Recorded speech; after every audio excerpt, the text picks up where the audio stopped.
Ал енді мына вагонға кірейік. Бұрынғы кездің вагоны дейді енді.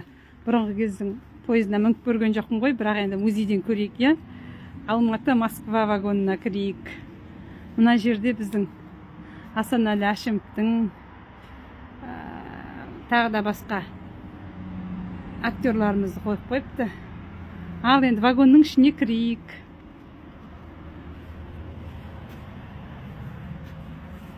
Автокласс Қонаев деп жазып қойыпты. Неке вагонның ішіне кіріп келетіміз. Мынау керемет қой, мына вагон емес қой. Вагондар су екен қазіргі замандағындай. Вагон деген үй сияқты ғой. Мәссаған, міне керемет. Күшті қылып қойыпты мына. Қонақ күтетін жері бар екен вагонда. Дінмұхамед Қонаев атамыздың мына жерге отырғызып қойыпты әдемі қылып. Сәлеметсіз бе ата? Мерекеңіз құтты болсын. Осы кісі кезінде біздің елімізді басқарған. Мен бірінші президентім деп осы кісіні айтуға болады біздің. Ой, қалай күшті. Бірақ суық екен.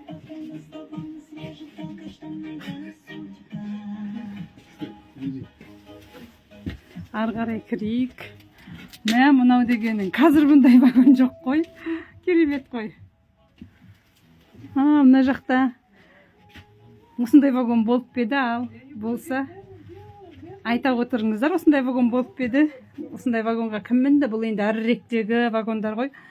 Мына кәдімгі спальный вагон. Әлде мүмкін бастықтардың жүретін вагоны шығар. Ары қарай жүрейік. Мәссаған, ал керек болса. Мына жерде унитаз, санузел мына жерде. Керемет қып жасақ қойыпты, күшті. Душ. Ары қарай кетейік. Қарасаңыз, әрбір есіктерде айна бар. Мені көрсетіп тұр, көрдіңіздер ме? Есіктердің айнасы.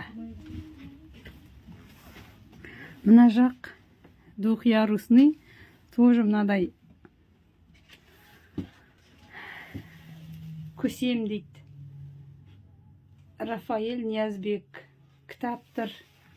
Неке оқу столы тұр. Керемет екен. Мынадай вагон неге шығармайды қазір? Әлде бар ма екен? Біз бұндай вагонға мінбейміз ғой, болса да. Мінеки, мынау енді 4 орындық.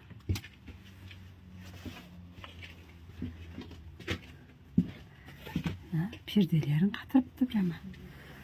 Мынау кухня. Ал керек болса. Мүмкін мен онша біле қоймайтын шығармын. Осындай вагондар бар шығар, мүмкін ондай үлкен басшылар отыратын. Ой, кәдімгі кухня мына жақ. Мына жақта да сондай 2 орынды жататын жер.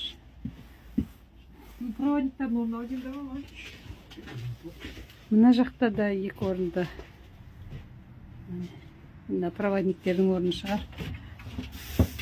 Шынымен пойызға келе жатқан сияқты болып кеттім ғой, мына жақтан шығып кетеді. Ой, мінеки вагон көріп шықтық сіздерменен.